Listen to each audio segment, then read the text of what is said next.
Welcome, everyone, to Bar Student to Barrister, the podcast on your journey into pupillage and beyond, of course, into the early years of practice at the bar. I am absolutely delighted today to welcome Sam Grimley. Hi there, Sam. How are you doing? Very good. How are you doing, Chris? I'm very well, thanks. So nice to have you on the podcast. Sam is an ICCA Bar Course graduate, called to the bar by Gray's Inn in 2025, and now a tenant at One Essex Court, which is a pre-eminent commercial set based in London and elsewhere, in fact. And it's the Lawyer Chambers of the Year 2025, I've read. As I do with a number of our guests, I'm going to start as I usually do, and I'm just going to read out just a part of Sam's LinkedIn profile. You'll find that in the notes of this podcast, actually. But I'm just going to start with that before we get into the detail of Sam's journey to the bar. It says this: I'm a barrister specialising in commercial, competition and intellectual property litigation, with a particular interest in media and entertainment disputes. I have appeared in matters before the High Court, CAT, which is the Competition Appeal Tribunal, IPEC, which is the Intellectual Property Enterprise Court, UK IPO, which is the Intellectual Property Office, and in arbitral proceedings. Before coming to the bar, I spent over a decade as a session musician, working with artists including Tom Jones, Ed Sheeran and Jessie J. My songs have playlisted on BBC Radio 2, and my BBC Radio 4 documentary, The Pop Star and the Prophet, was selected as Documentary of the Week. In fact, I listened to, when I read that, Sam, I listened to that, and I thought it was I've got to say, a wonderful piece of work. I'm going to start with this, however. When I spoke to you several weeks ago now about you coming on this podcast, you told me that the day before that, in fact, you'd signed your tenancy agreement for One Essex Court. And I want to start with that because I know we've got quite a lot to talk about on your journey to where we are now. What did it feel like signing that document at that particular time, having reached that particular stage in your career? I think the truth is that it felt absolutely surreal. And I don't think the significance of what's happened, what it means to have finally got to the end of the training process and the pupillage application process and to have joined the chambers as a tenant, I don't think that has really sunk in. And I remember actually when I got my pupillage offer, which is a couple of years ago now, I was working as a legal assistant at a chambers, another commercial set of chambers. And one of the junior barristers was absolutely delighted. And he said, right, I'm going to take you out for dinner. He took me out for dinner. We had a good chat about the pupillage process. And he just kept saying, he said, Sam, the significance of what's just happened will not sink in for something like 5 years. You just don't understand what this means for you. It's such a big change. And I think that is true. That's how I feel it. It feels very strange. I'm sure, as we chat, we'll get into what the process has been like for me and where I've come from. And I've come from a completely different world. I mean, about 5 years ago, I had never even heard of this world.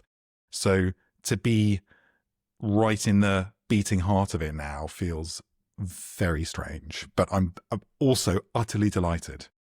Well, I mean, it's good to hear. I'm fascinated that 5 years ago you knew little about this world. So let's go back, if we may, to how you arrived at where you are now, because, as you said, you were a musician.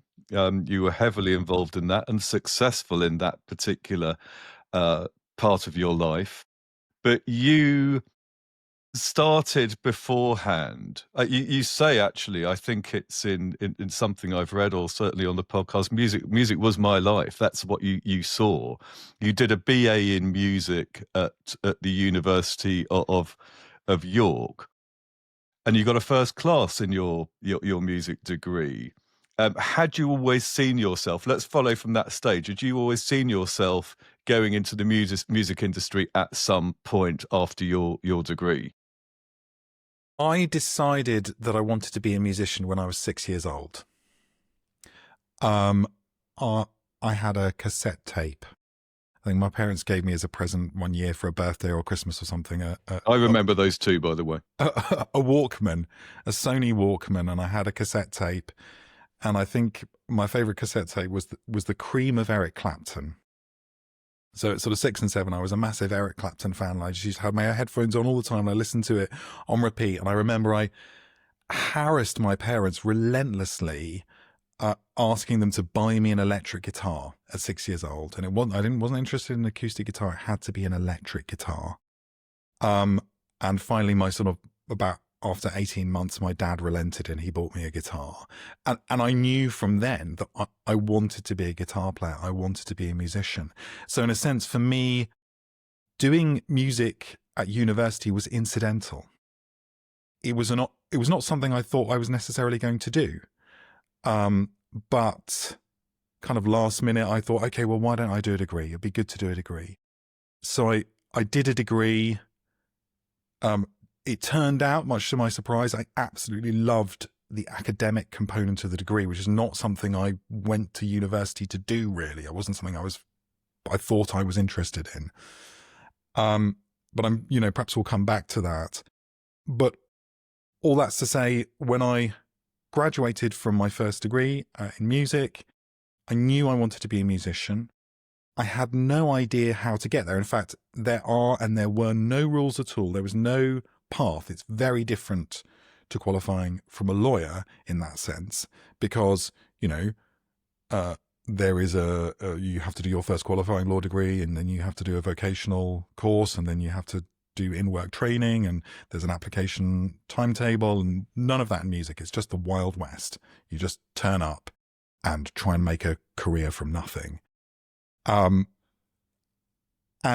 one of the things that I like, having sort of come to the end of, I suppose, I've probably come to the end of my music career, looking back on it, is just to see what came from such small seeds, small meetings, and how much eventually grew from those. So one example is when I left university, I went back to my hometown and I just went to a local jam session, because that's all there was available to me. I had no work, no contacts. I went to a local jam session. There, I met a couple of musicians. We got on really well. We became friends. We formed a band and we started doing a regular local gig. Through doing that regular local gig, I ended up meeting some more successful musicians. One of the key people I met through doing that gig was a guitar player who was at that time, and still is, the guitar player for a band called Jamiroquai, who were quite big at that stage. And he invited me to do a residency with him and some other musicians at Ronnie Scott's. And so I suddenly went from, playing in a small bar in my hometown in Cambridge to playing regularly at Ronnie Scott's. And then I got a second residency at Ronnie Scott's, and my professional network exploded from there. And I ended up playing regularly with a fantastic horn section who also happened to be the horn section at that time for Amy Winehouse and for Tom Jones. And Tom Jones needed someone who was a piano player and a guitar player like I was, and I ended up getting invited to do a one-off gig at Abbey Road Studios, and then a one-off gig in New York, and then pretty soon I was invited to become a regular member of his touring band, and I played for him for many years. And through working with him, I ended up working with Ed Sheeran and Jessie J and Peter Gabriel and various other people. But all of that work that became kind of the core of my career came from going to one jam session in my local town. That's amazing. And so often in life, that's how it is, isn't it? It's interesting because I guess if you'd thought logically, okay, how am I going to make a career in the music industry work? There's, as you say, there's no answer. It's the Wild West. You just have to go with your gut, I guess. Go with your interest. Go to these local things. Meet people. That's what makes it. Get to know musos. I think I just had to do whatever was in front of me. I was, what am I doing at the moment? I've got a gig in a local bar, but I actually took those gigs in the local bars very seriously, and I made sure that I turned up and did a really good job, or the best job I could do at them. And also made sure I worked with people who I got on with and who I could have a good sort of personal, professional relationship. We were a good team. And I think it's those two things, like doing a good job at whatever you're given and being personable and a good member of a team, that really helps anyone in any industry, and certainly in the music industry, just sort of progress to bigger and better things. Yeah. I'm really fascinated because certainly when I left school, and they didn't invite me to stay on. I've got to say that. When I left school, all I wanted to do was work in recording studios, and that's exactly what I did for some years. So like you, I very much set my future into recording. And sitting here now at the Intercourt College of Advocacy, speaking to a lot of people such as yourself, and also at the admissions stage, I am amazed, actually, Sam, how many people actually do come from a musical background, whether they were instrumentalists such as yourself or opera singers. We had, on one occasion, we had loads of opera singers. I thought, what's going on? But I find that fascinating. A number of people listening to this will be thinking, you, in many ways, had what sounds like a dream music career, because you were a guitarist and I think a keyboardist also. Is that right? That's right, yeah. So Jessie J, Tom Jones, Ronnie Scott, all this sounds absolutely amazing. Where within that then do you think, do you know what, I think I might become a barrister? How did that, what's the genesis of that? Well, there wasn't really a moment when I decided I know I'll become a barrister. It didn't really work like that. Okay. How can I put this? It was too big a decision to make all at once. So I had to make that decision step by step. And the first decision I made was that I wanted to do something other than music. And there's a kind of, there's a sort of a glossy version that I can give of this story, and a sort of a less glossy version. And the glossy version is, I'd done all the things I wanted to do. I'd toured the world and I'd met many of my heroes. I think I mentioned that one of my inspirations for playing the guitar was that I had a cassette of the Cream of Eric Clapton, and I ended up playing at Ronnie Scott's with the lead singer from the band Cream and playing the Eric Clapton parts. So there was a sense of sort of full circle about much of what I'd done in my music career. I hadn't done everything that I wanted to do, but I'd done much of what I wanted to do. So that's the kind of glossy version. The less glossy version is that actually there are a lot of cons as well as pros to a career as a musician. And a key con is that you have to be away all of the time to make a decent living. You have to be on tour. And tour can be really hard work personally, because you don't get to see your family, you don't get to see your friends. And also, it's a very financially insecure career path. And that was something I was happy with when I was in my 20s. And I was relatively happy with in my early 30s. But there did come a point where I felt like I wanted more financial security, and I didn't think that music could offer that to me. So really, the first part of my decision was realizing I wanted to leave music, and that had a sort of a good part and a bad part to it. I had no idea what I wanted to do, though, what else I could do in my kind of practically in my middle life. And I asked all of my friends, I spoke to my family, I bought every book I could on, careers and finding your calling and career changes and all that kind of thing.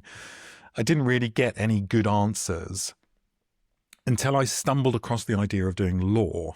And at that stage, it was just law broadly.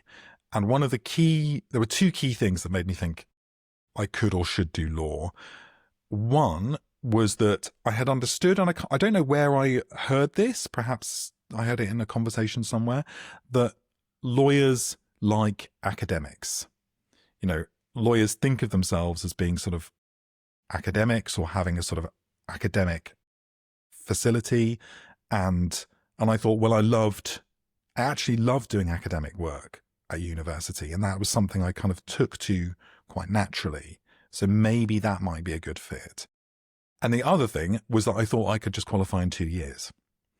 All I'd need to do, I'd just do a GDL, then I'd do a vocational qualification, and then I could start, at that stage I thought I could start working at, some law firm. They would be paying for my training contract and I would be financially safe. It didn't turn out like that, as we'll get to. And at that stage, I'd never heard of the bar. I didn't know the difference between a barrister and a solicitor. I just thought I'll be a lawyer, whatever that is. And it was only when I did some work experience during my GDL with some solicitors that I learned there was a difference between barristers and solicitors. And I also learned that I really did not enjoy doing solicitor work. I found it quite, if I may say, quite boring, and I just got a feeling that maybe barristers, because they're self-employed, they might be a breed with whom I felt a little bit more affinity. So it was a gradual process. And then eventually, once I discovered what barrister did, and I'd met a few barristers, I started going for it hell for leather, because I thought, this is what I'm meant to do. I absolutely love it.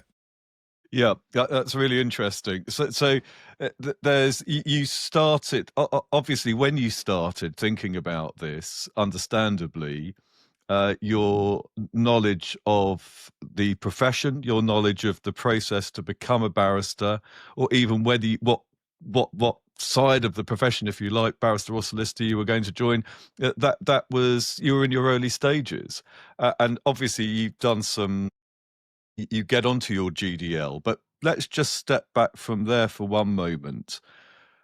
How do you go about improving or making an informed decision, actually, not just with work experience, but elsewhere? How do you actually find out, okay, this is a slightly more complex process than the one I thought it was?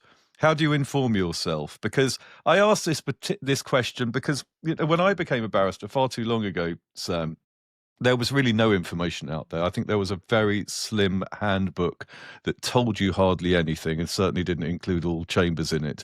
Now I think there is so much information, it's somewhat difficult to trust the source. Is this good? Is this bad?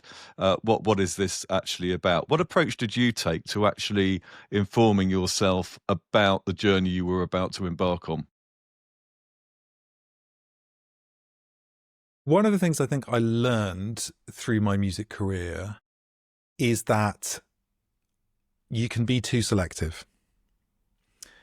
And that I think this is related to what I said about going to one jam session and it ending up sort of being the seed for my whole career. What I learned is you never know what you're going to learn from speaking to any particular person or, attending any particular event. And so you should just do everything. And I took that approach. I didn't really know any or many lawyers. I had a cousin who I hadn't spoken to in many, many years who was a solicitor. So I met up with him. I had, occasionally, encountered a couple of lawyers in my music career, and I hadn't spoken to them for years, but I called them up. I said, can we meet for coffee? Can I speak to you? I even, I had a friend who was a guitar player who had an ex-housemate who was a lawyer. And I said to my guitar player friend, oh, you've mentioned that you had an old housemate who was a lawyer. Do you think he would meet with me and have a coffee with me? So I spoke to everybody, and I was shameless. And one of the people who I met with said, well, why don't you just contact barristers directly? Just email them from their chambers page. And I thought, can I do that? Is that okay? Then I tried it, and I ended up emailing some actually very senior silks at top chambers, and I just sent them an email. I was quite polite. I said, I've read a case that you were involved in and I found it interesting, and this is me, here's my CV. And several of them just called me up off the back of my email. I said, what do you want to know? Ask away. And so many of those conversations were just rich with insight and information. It was piecemeal, and there were still many things I didn't know and I hadn't understood after I'd had those conversations. But it really helped me to form a strategy. And, perhaps we'll get to that when we talk about the pupillage application process. But speaking to practicing lawyers and practicing barristers and asking them really blunt questions about how I would be regarded as a career changer, and, a bit older than some other candidates, and getting, fairly helpful but candid answers back from them was just really useful. I was thinking, okay, well, now I know what I need to do. So speaking to people, I also consumed podcasts like this.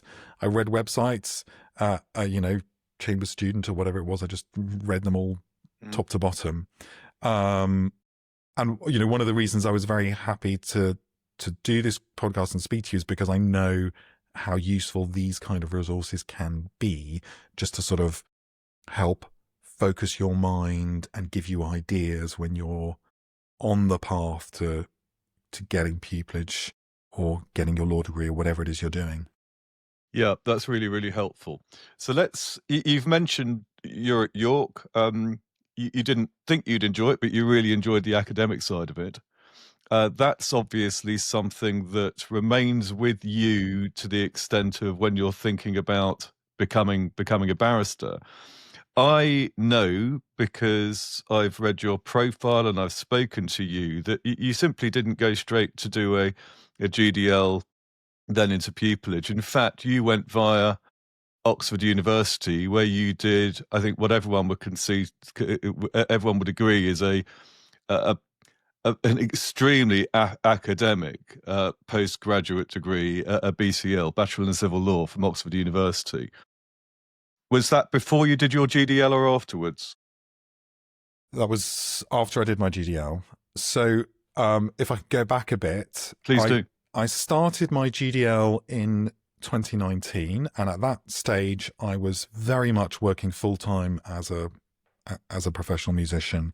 I was touring and I was doing gigs in the West End and various other bits and bobs. And as I said, making the decision to do law was very difficult. It was a last-minute decision. 2 days before term started at BPP, where I did my law conversion, I called them up and I said, I'm going to do it. Sign me up. And I kept my studies a secret because I didn't want to start losing my work as a musician. If they found out that I was retraining as a lawyer, I might not get booked on a tour, or I might not get offered a show or whatever it was.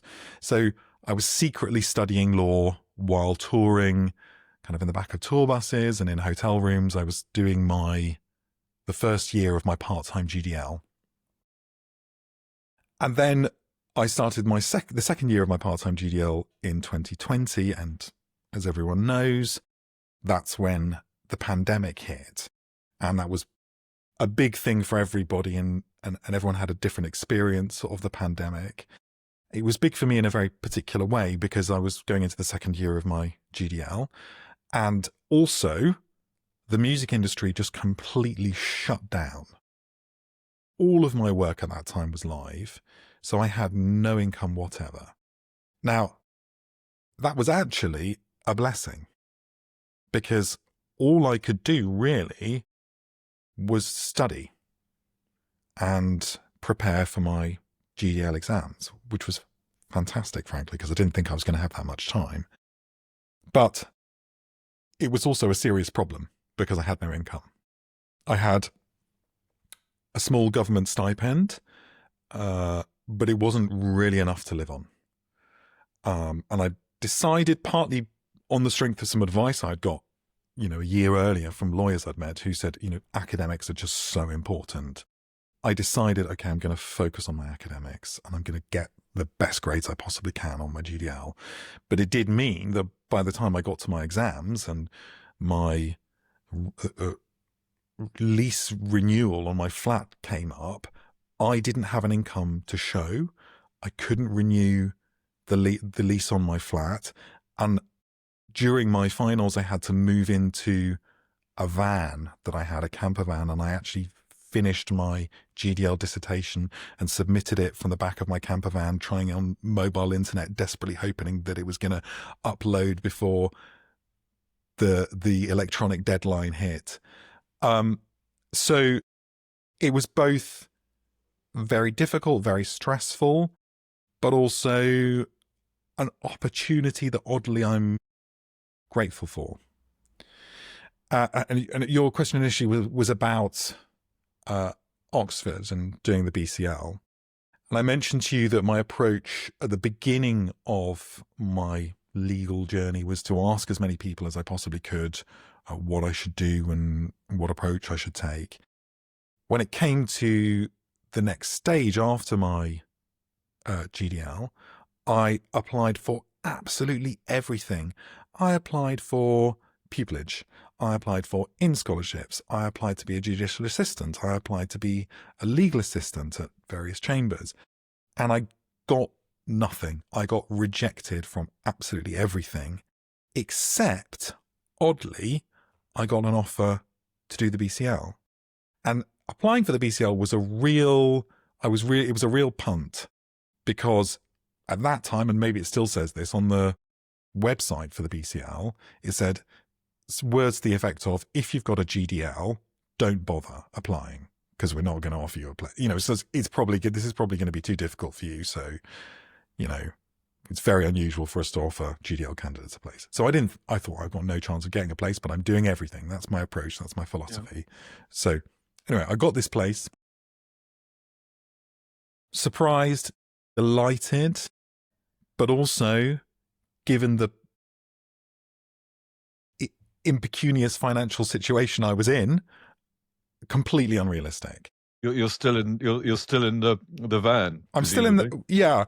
I mean, by this stage, I'm sort of lodging with a friend, and it's not quite as dire as it was, but there's no way I could afford to go to do the BCL. I couldn't afford the fees. I couldn't afford not to work. So I just sort of put it in my back pocket as a little sort of encouragement, a little boost, but nothing to be taken too seriously.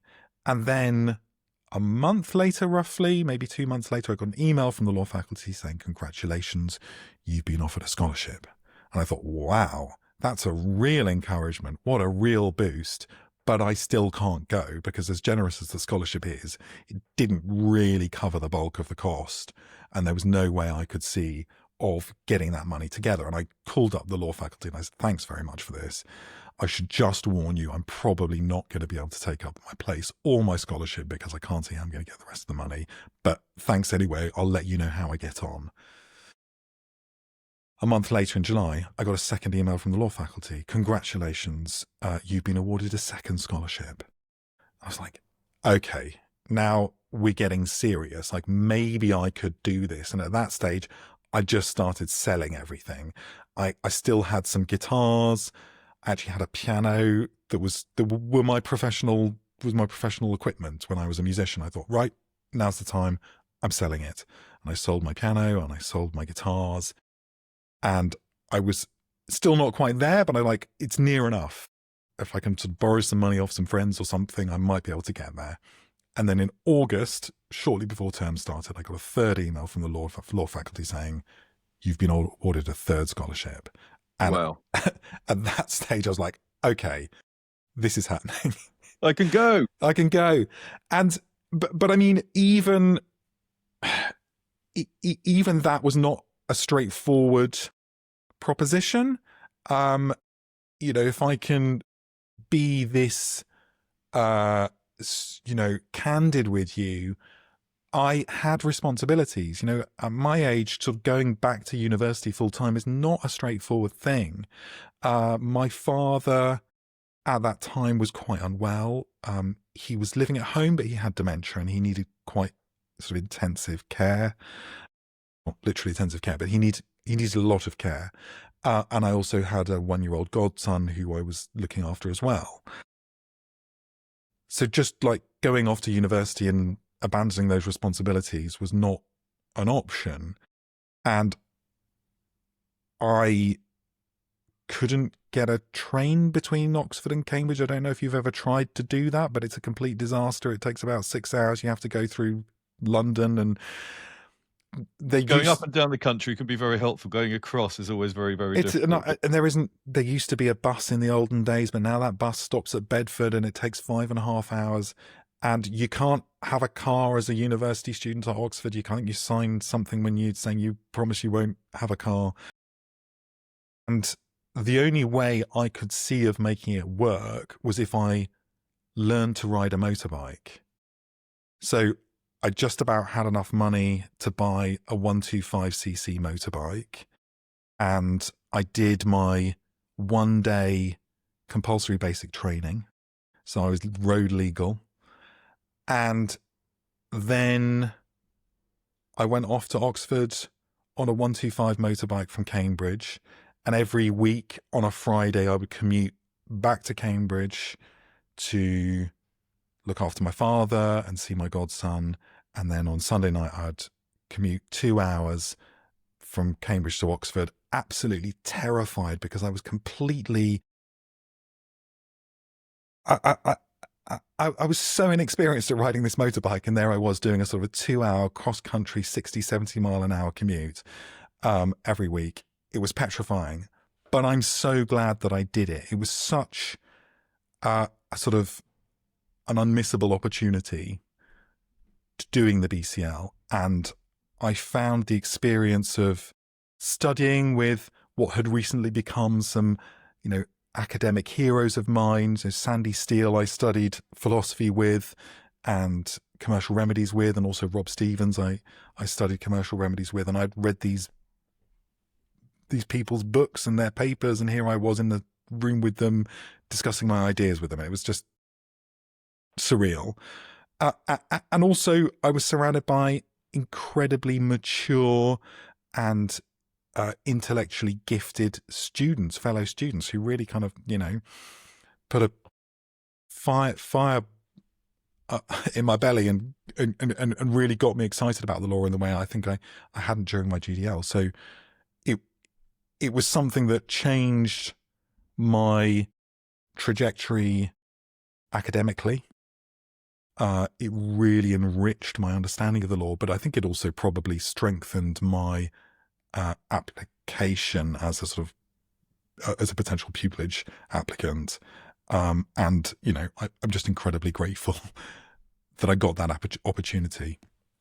It sounds like an absolutely amazing experience at many levels, actually. So you complete your BCL. I think anyone would have to agree that somewhat enhances your CV, as it were. You then undoubtedly embark upon the next round of pupillage applications. You're coming from a stage, of course, where you said that actually you hadn't been successful getting into the BCL, you're not successful getting into pupillage. I think it's useful for everyone to bear that in mind, that very often people don't get through to pupillage at the first round of applications through the gateway when it opens in January. So a great example of moving forwards from that stage. But you get to the stage where you make your next round of pupillage applications, presumably having not only, of course, having a BCL under your belt, but having learned something from having done it before, developing naturally along the process. What approach did you take, Sam, to where you were going to apply? Just help anyone in that situation Did you know, for example, at that stage, the area or areas of law you were interested, or were you doing a little bit of a scattergun in that sense? I was doing a little bit of a scattergun. I knew that I was interested in both commercial law and intellectual property law. I was interested in intellectual property law because I had a relevant professional background and I had encountered intellectual property law a bit as a professional, as a litigant, as a client, as a lay client, and found it very interesting. I also had really enjoyed contract law. I enjoyed doing commercial remedies on the BCL, and I just fancied doing commercial law. It wasn't, I mean, I wouldn't recommend anyone saying this in a pupillage interview, but it wasn't a very deep decision, really. I just fancied it. And I think also, being candid, I was coming to the law in search of more financial stability than I had in my previous career. So becoming a criminal barrister, traveling up and down the country for, 80 quid to appear in a mags or something, was not something I was interested in. I felt like I had done that, I'd done that kind of work in my previous career. So that was what informed my choices of areas of law. I might say something very similar to what I said about my process of deciding to come to the law when it comes to understanding the pupillage process, which is, ask people and get guidance. I signed up to every available mentoring scheme, my mentoring scheme, the ComBar mentoring scheme. I think I even sent in applications for mentoring schemes that I was definitely not eligible to do. But I thought, look, I'm just going to send in an application. Let's see what happens. And I found I also had a couple of informal mentors who I'd met along the way, and I got to know and had offered to sort of give me some feedback on my applications or give me a mock interview. And I took all of those opportunities. By far and away, the two most useful things I got were direct feedback from barristers on my applications. Those were so useful. I learned so much about what's expected of applicants through doing that. And also mock interviews. I say this to anyone who will listen to me. Very few people take my advice, but my advice is, don't do one mock interview. Don't do 2. Do 5. Do 10. I mean, my poor mentors, there's one mentor in particular who I subjected to, I asked her for something like 7 mock interviews, but they were so useful. What I discovered actually is that I was really bad at the interview process, and I needed a lot of feedback and a lot of guidance. So yeah, I mean, I don't know if that's helpful. That's the approach I took. So I suppose I'm not saying anything general by way of advice, but I'm saying get as much tailored advice as you can on your own performance, your own strengths and weaknesses, and take that on board and try and improve off the back of it. No, it's really helpful, because I was going to ask you, in fact, what approach did you take to presenting yourself as well as you might? And you've answered that question.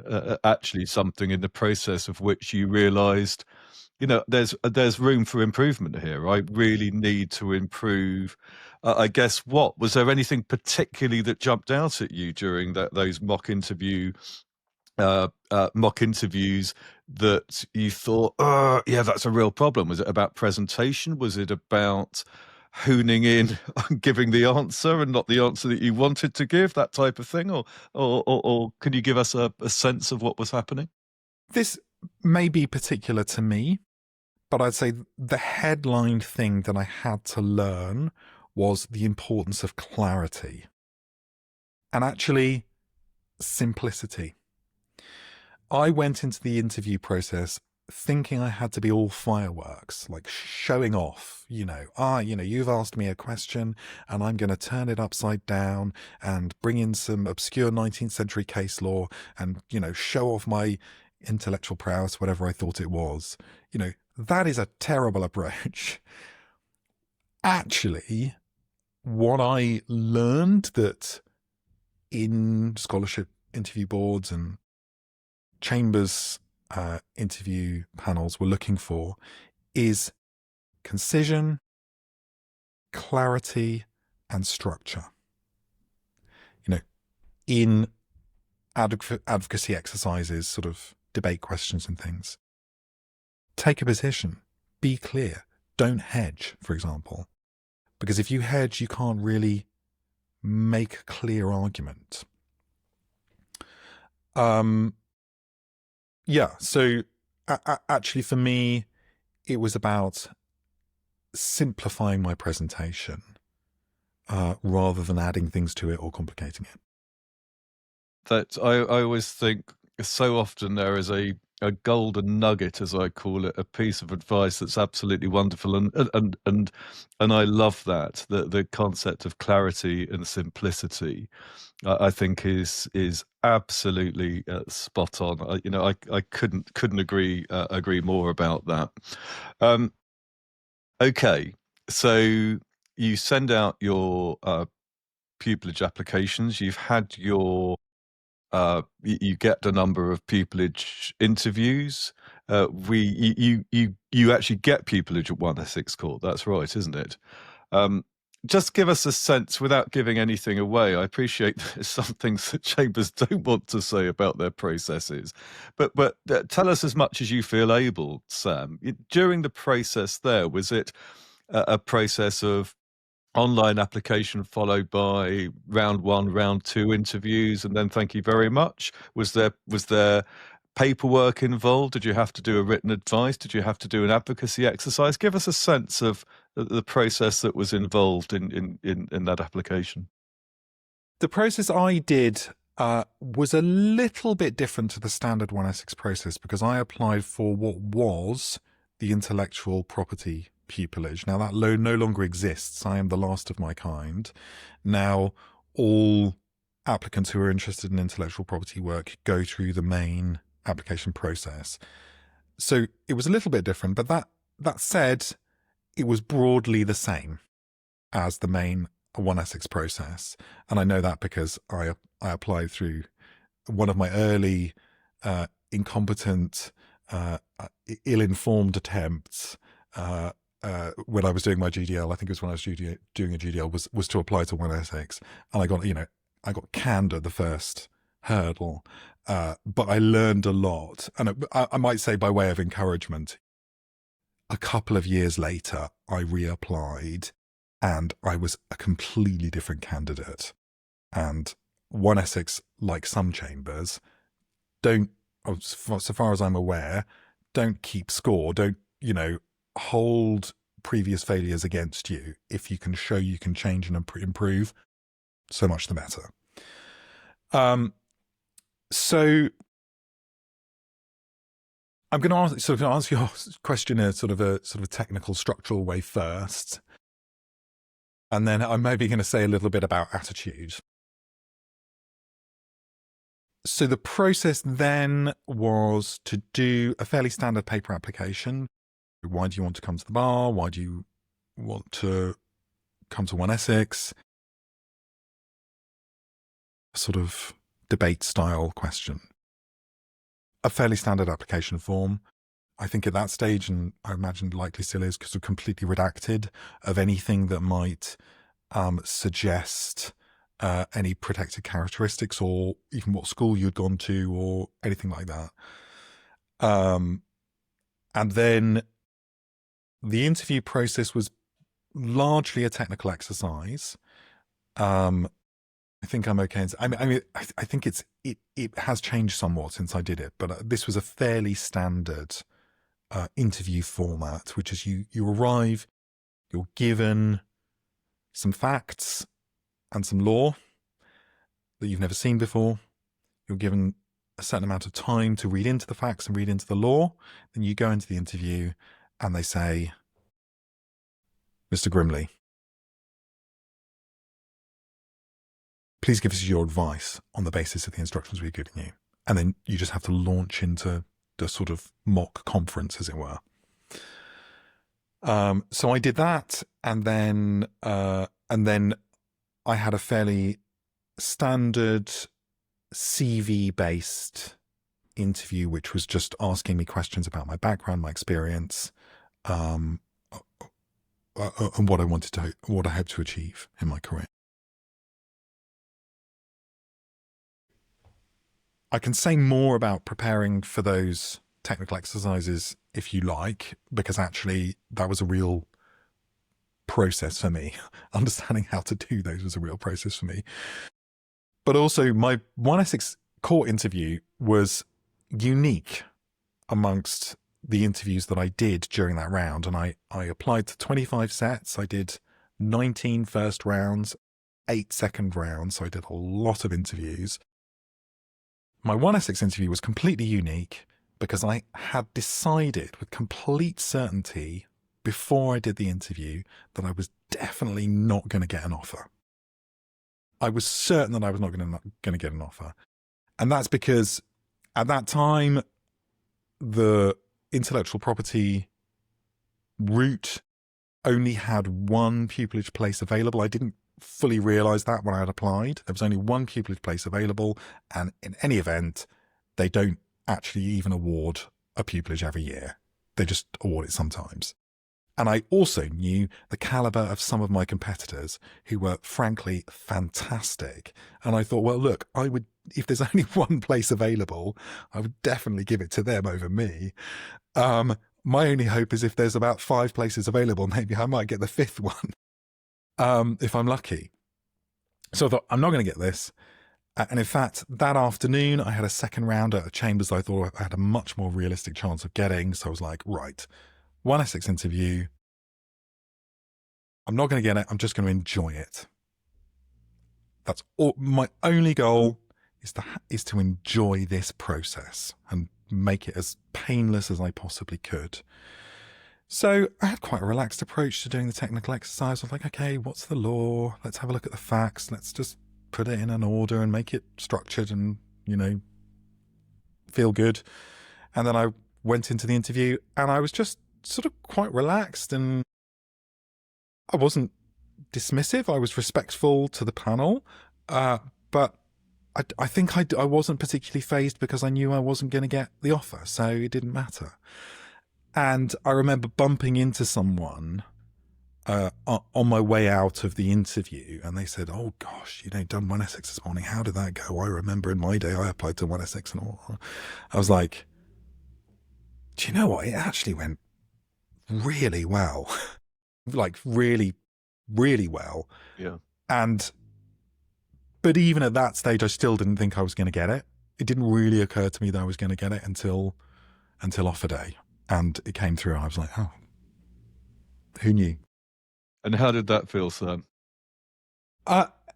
Well, as pupillage applicants will know, the real bottleneck, I think the really difficult hurdle to get over is getting the pupillage offer. I don't know what the stats are today, but I know at one stage during the pandemic when I was first applying, there was something like 7,000 applications for 300 or 400 places. I mean, on a purely statistical basis, the chance of getting an offer is and was just slim. And I honestly felt like I'd just won the lottery. Like I'd just received a winning lottery ticket. And I was, ready to run through the streets, holding it high, kind of. It was also the day after my birthday. So it came as a sort of a belated birthday present. Well, that's fantastic. And just to be clear, did this happen during your bar training, or is this something that had happened previous to that? It happened before my bar training. I was one of those sort of bar students, and there were a few of us who, because we are sort of self-funding, unless we get an in scholarship and a pupillage drawdown, we can't even really afford to do the bar course. Like, it doesn't make financial sense to do the bar course. So I was one of those, and I was working as a legal assistant at another chambers and another commercial set of chambers. So they were incredibly encouraging and incredibly patient with me having to do all of those interviews ostensibly whilst working full time. They were just so accommodating. But yeah, so it was pre-bar course. It was pre-bar course. But that's really helpful. So you then, I am delighted to say, you came to the Inns of Court College of Advocacy. You did your bar vocational training with us. If any of you ever go onto to those people viewing and listening to this onto our website, you will see that Sam, in fact, is one of the people on that, talking about his experience actually on the bar course, albeit it's a very short video. But I love the advice that you give at the end of that, which I left in it, Sam, because I just think it says everything. You say, you're asked what advice you would give, and you say, brace yourself. Is that your sense of it? It's certainly it's an intensive course, particularly part 2, isn't it? It's an intensive course to do. It's very intensive. I mean, I also found part 1 quite hard work because I had a pupillage place and I had to do everything in a year. I had to do part 1. I think is it 12 weeks or something? You can do it in 12 weeks. Yeah. Absolutely. So I did the 12-week version, and that was intense too. Part 2 was intense. It's funny, I found at various stages in my sort of legal training process, occasionally you meet people who, they sort of demonstrate a little bit of a bravado, and they're like, the GDL was such an easy year, or, the bar course is just, there's nothing, it's a doddle. I did not find that at all. I did not find the GDL a doddle. It was incredibly hard. I definitely didn't find the BCL a doddle. And the bar course was at least as hard as any of those. It was, it was so intense. But actually, really fantastic training. There is something extra that you get from an intense training process that is actually the product of the intensity. And the thing you get is confidence. That that when the pressure is on, when you've got what seems like an impossible task ahead of you, that you can do it. And in moving into my pupillage, and there were advocacy exercises during pupillage, but I think because I'd done so many of them during part 2, and had by the end of the 4-month process felt like I'd got to grips with them and I knew how to approach them, when I had advocacy exercises during pupillage, I was relatively calm because I thought, okay, I know what approach I'm going to take, and I know I can do it. I know it's not going to be a complete disaster. And I think that confidence was really invaluable. That's so interesting. I could literally speak to you all day. There's absolutely no question about that. But I sadly have to recognise the time. So I'm gonna jump to this. I've asked you about what it felt like getting a tenancy, what it felt like getting a pupillage. I pictured you running through the streets, waving wonderful flags, and which of course you weren't, but you should have been in many ways. The experience you've had at all of these stages. When you look back and this fascinating journey that you've been on, and then you think about other people, perhaps career changers, or other people setting out, thinking about the bar, that is something that I'm interested in exploring and perhaps pursuing. What advice would you give to anyone that is at that stage, an early stage, if you like, right now? That's a difficult question to answer for this reason. If I was to give myself that advice, I wouldn't say anything. I would just keep my mouth shut. Because at that stage, when I started on this journey, I had no idea how difficult it would be or how long it would take. And if I had known, I might have chickened out. So I think I'd just say to my younger self, I'd just say, you'll be fine, go for it. But to someone else, I might give some slightly different advice. And I think I would say three things, and these are all bits of advice I got that I found to be very useful. And they might sound contradictory, and they are. And I'm sorry about that. That's not my problem. That's your problem. That's life. You sometimes need to take contradictory advice.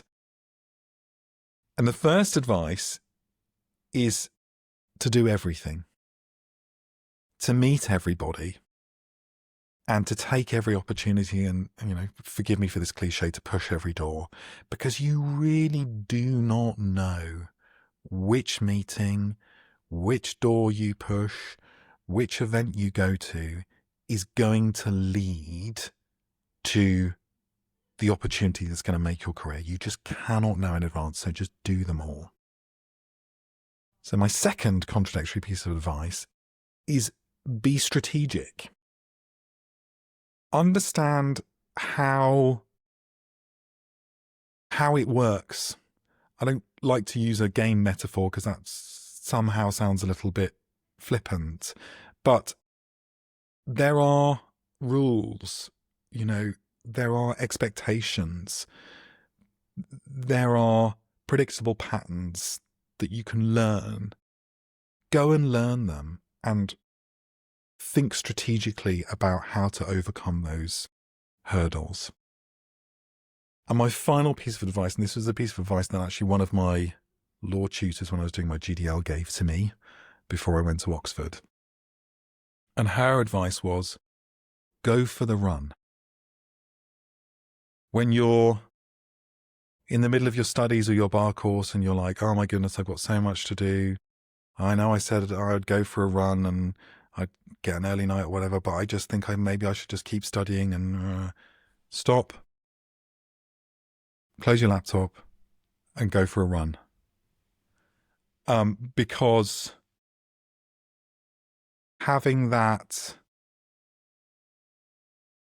regular attendance to your well-being is completely essential. That is the fuel that will get you across the finish line. And if you don't do that, if you neglect your well-being and your physical and mental health, you won't make it. I'm sorry, I've just interrupted you at the end, and Sam. I was just going to say, what a fantastic point to finish on. Go for the run. I frankly couldn't agree with you more. It just leaves me to say, sorry, I did interrupt you then. Was there something you wanted to add to that? No, I think I got to the end of my thought. I was just rambling inanely, so... It just leaves me to say, Sam, thank you so much. It's been an absolute privilege to hear your story. To everyone viewing, I hope you've enjoyed hearing from Sam as much as I have. We are here, as you know, every Friday, so I hope you enjoy this episode, and we look forward to seeing you next Friday for another one. All the best, everyone. Thank you.